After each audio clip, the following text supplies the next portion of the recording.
Tuhan bersamamu dan bersama rohmu. Inilah Injil suci menurut Yohanes. Dimuliakanlah Tuhan. Setelah Yesus menyelesaikan ajarannya tentang roti kehidupan, banyak dari murid-muridnya berkata, perkataan ini keras, siapakah yang sanggup mendengarkannya? Yesus dalam hatinya tahu bahwa murid-muridnya bersungut-sungut tentang hal itu. Ia pun berkata kepada mereka, apakah perkataan itu menggoncangkan imanmu? Lalu bagaimana jika kamu melihat Putra Manusia naik ke tempat di mana ia sebelumnya berada? Rohlah yang memberi hidup, daging sama sekali tidak berguna. Perkataan-perkataan yang aku katakan kepadamu adalah roh dan hidup. Tetapi di antaramu ada yang tidak percaya. Sebab Yesus tahu dari semula siapa yang tidak percaya dan siapa yang akan menyerahkan dia. Lalu ia berkata, sebab itu telah kukatakan kepadamu, tidak ada seorang pun dapat datang kepadaku kalau Bapa tidak mengaruniakannya kepadanya. Mulai saat itu banyak muridnya mengundurkan diri dan tidak lagi mengikuti dia. Lalu kata Yesus kepada ke-12 muridnya, apakah kamu tidak mau pergi juga? Jawab Simon Petrus kepadanya, Tuhan, kepada siapakah kami akan pergi? Sabdamu adalah sabda kehidupan yang kekal. Kami telah percaya dan tahu bahwa Engkaulah yang kudus dari Allah. Demikianlah sabda Tuhan.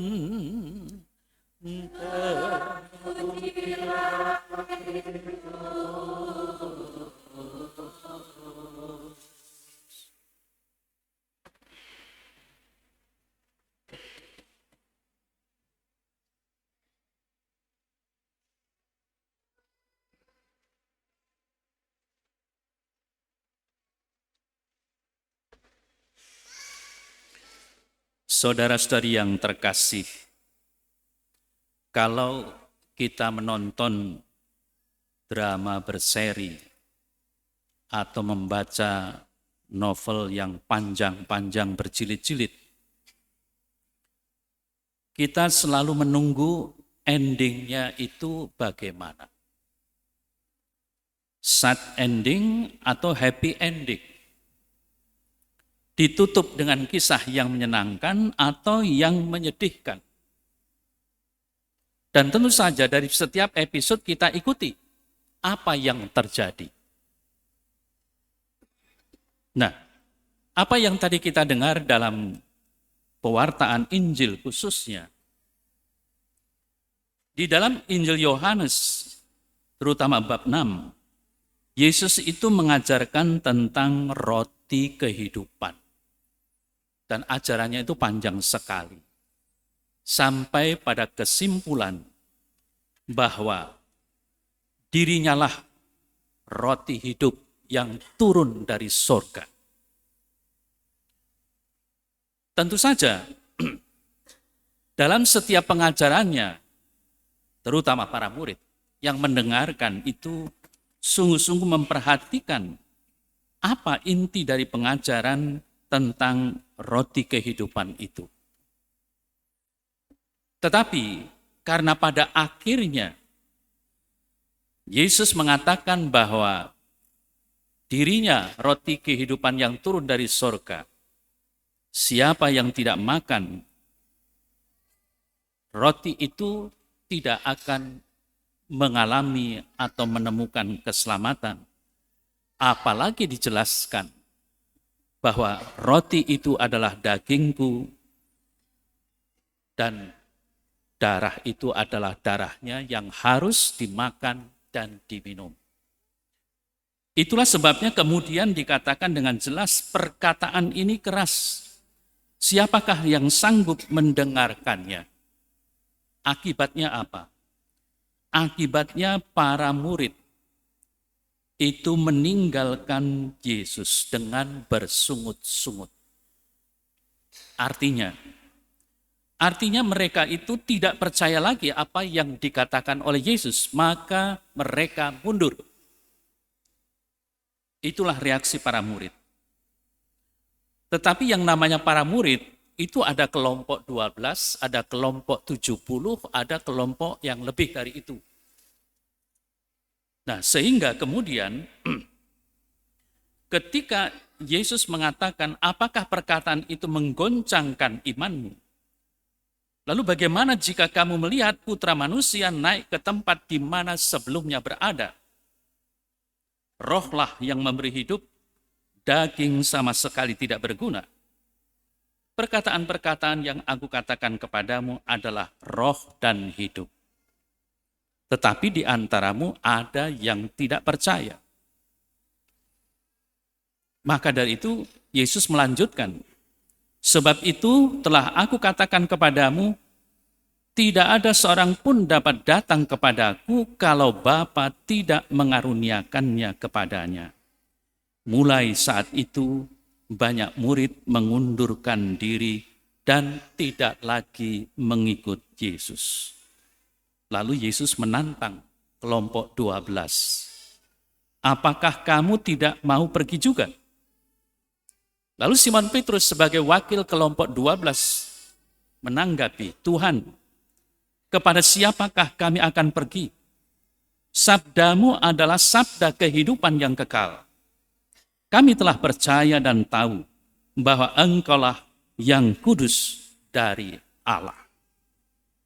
Nah, saudara-saudara yang terkasih, kita beriman kepada Yesus Sang Juru Selamat, mewarisi iman para rasul. Nah, tentu yang dimaksudkan adalah para rasul dari kelompok 12 ini, bukan kelompok yang lain yang meninggalkan Yesus, yang tidak lagi mengikuti Yesus. Berarti apa? Berarti kita percaya tentang roti kehidupan, tentang Yesus yang adalah roti yang telah turun dari sorga. Dan siapa yang makan dari roti itu akan memiliki kehidupan yang kekal.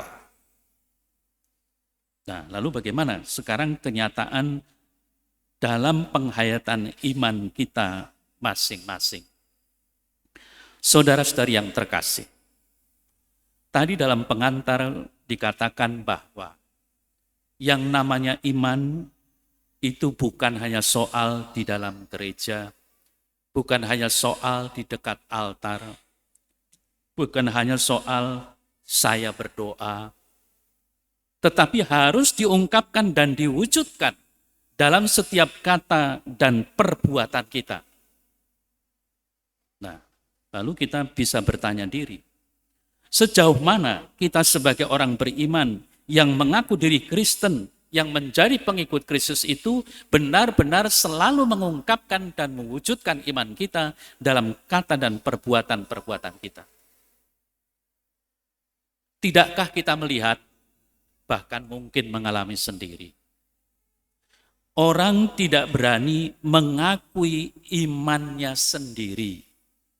Contoh kecil yang biasanya diberikan untuk contoh adalah apakah di kerumunan massa atau di tempat-tempat umum kita berani membuat tanda salib. Ini contoh kecil. Apakah kita sebagai orang-orang Katolik berani mengungkapkan imannya itu di tengah orang-orang yang tidak Katolik? Tidakkah seringkali kita melihat ada orang yang Katolik itu malu? Bahkan ada yang tidak hanya sekedar malu tetapi takut.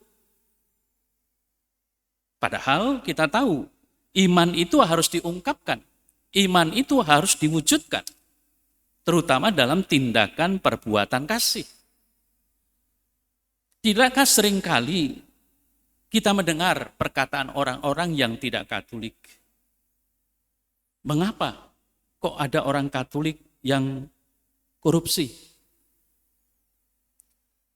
Dengan mengatakan itu, berarti di dalam pikirannya sudah tercetak sedemikian rupa bahwa orang Katolik itu jujur. Orang Katolik itu bukan koruptor. Tetapi mengapa ada? Demikian juga dalam kehidupan kita sehari-hari. Kita jelas-jelas kita menghayati bahwa Yesus itu adalah orang yang kita ikuti, Tuhan yang sungguh kita imani.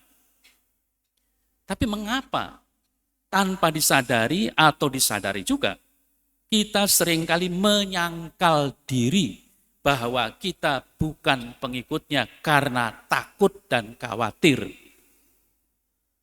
Dan ketakutan serta khawatir itu dikarenakan mungkin saja kita akan dijauhi orang, mungkin kita akan dimusuhi orang, mungkin saja kita akan dibunuh oleh orang lain karena iman kita. Nah, maka dari itu saudara terkasih, kita sekarang bisa melihat mengapa orang ketika harus mengungkapkan, ketika harus mewujudkan imannya itu merasa takut. Tidakkah kalau kita sungguh merasa takut dalam mengungkapkan, dalam mewujudkan iman kita, itu berarti sebenarnya secara tidak langsung kita sudah menyangkal diri bahwa kita adalah pengikut Kristus. Nampaknya kita hanya mencari aman. Tetapi kenyataannya bahwa kita tidak berani mengungkapkan iman kita. Nah, kalau kita bandingkan dengan bagaimana reaksi murid-muridnya waktu itu yang mengundurkan diri, tidak lain mereka merasa khawatir, mereka merasa takut dengan kelompok yang lain yang bisa jadi mereka itu akan dituduh menjadi orang-orang yang menyangkal dirinya karena imannya akan Kristus. Lalu pertanyaan untuk kita sendiri, kalau itu yang terjadi saudara terkasih, bisa jadi bahwa kita ini seringkali jatuh ke dalam kesalahan, jatuh ke dalam dosa, karena tidak berani mengungkapkan iman kita bahwa kita adalah pengikut Kristus. Lalu yang terakhir, ketika Yesus menanggapi apa yang terjadi, peristiwa di mana para murid mundur, lalu dia mengatakan dan bertanya, apakah kamu tidak mau pergi juga? Nah, satu hal yang kemudian harus kita ketahui dan kita harus mewarisi iman para rasul yang diungkapkan Petrus. Tuhan, kepada siapakah kami akan pergi? Sabdamu adalah sabda kehidupan yang kekal. Apa maksudnya? Yesus selalu bersabda, Yesus selalu mengajar. Semuanya ini demi keselamatan manusia. Sabdanya itu adalah sabda kehidupan kekal. Tidak lain artinya bahwa sabdanya kalau sungguh kita hayati dengan benar, maka sabda itu akan menuntun kita pada keselamatan. Maka pertanyaannya adalah, apakah benar selama ini saya atau kita sebagai pengikut Kristus benar-benar mendengarkan dan melaksanakan apa yang diajarkan, apa yang difirmankan Tuhan, sehingga saya atau kita mendapatkan jaminan untuk masuk kehidupan yang kekal. Maka pertanyaan yang menantang adalah, apa yang kemudian dikatakan oleh Petrus? Kami telah percaya dan tahu bahwa engkaulah yang kudus dari Allah. Nah, karena tahu dan percaya, maka ke-12 murid ini tidak mundur, tetap maju, tetap setia kepada Yesus. Nah, hal ini bisa kita terapkan dalam kehidupan kita masing-masing. Mungkin saja selama ini kita masih mengakui Yesus adalah Sang Juru Selamat. Tapi bukan terus maju, melainkan maju mundur. Kadang-kadang maju, kadang-kadang mundur. Maju kalau nggak ada apa-apa, kalau ada apa-apa mundur. Itulah kenyataan yang sering kali kita alami atau yang sering kali kita lihat dalam diri orang-orang lain yang sama-sama pengikut Kristus. Nah, saudara saya yang terkasih, dari keyakinan ini, apa yang tadi kita dengar dalam warta bacaan pertama dari kitab Yosua, dengan jelas dikatakan, jika kamu menganggap tidak baik untuk beribadah kepada Tuhan, pilihlah pada hari ini kepada siapa kamu akan beribadah. Kepada dewa-dewa yang kepadanya nenek moyangmu beribadah di seberang sungai Efrat, atau kepada dewa orang Amori yang negerinya kamu diami ini. Tetapi aku dan seisi rumahku, kami akan beribadah kepada Tuhan. Inilah keyakinan Yosua. Mengapa? Karena apa yang dialami oleh Yosua ini benar-benar merupakan situasi yang memang harus memilih. Memilih dalam keadaan terjepit. Karena apa? Dikejar. Akan dianiaya. Tapi tidak mundur. Melainkan terus dia percaya dan mau beribadah kepada Tuhan, kepada Yahweh. Nah, ini juga yang memperkuat apa yang kita imani sekarang ini, bahwa Yesus itulah pokok iman kita, iman yang telah diwariskan oleh para rasul kepada kita semua, bahwa tidak akan meninggalkan Yesus dalam situasi apapun yang kita alami dalam kehidupan sehari-hari, yang seringkali membuat kita menderita, yang membuat kita merasa disingkirkan, yang membuat diri kita merasa terancam. Tetapi sekali lagi, karena ketekatan kita ini mewarisi iman para rasul, maka kita tetap menjadi pengikut-pengikut Yesus. Dengan demikian, kalau kita hayati dengan benar, akhirnya kita memperoleh jaminan bahwa akhirnya kita akan menikmati kehidupan yang kekal, seperti apa yang tadi dikatakan oleh Yesus sendiri. Mudah-mudahan saudara terkasih, firman pada pagi hari ini mengingatkan kita dan mendorong kita untuk tetap bertekad setia walaupun kita lemah. Ya. Mengapa saya katakan demikian? Tidak ada orang yang sempurna, tidak ada orang yang kuat. Tetapi kalau kita tetap setia menjalankan apa yang dapat kita jalankan dalam kehidupan ini sesuai dengan kehendak Allah, maka dengan moto kita tetap setia walaupun lemah akan menuntun kita pada kehidupan yang kekal yang akan diberikan oleh Allah itu sendiri. Amin.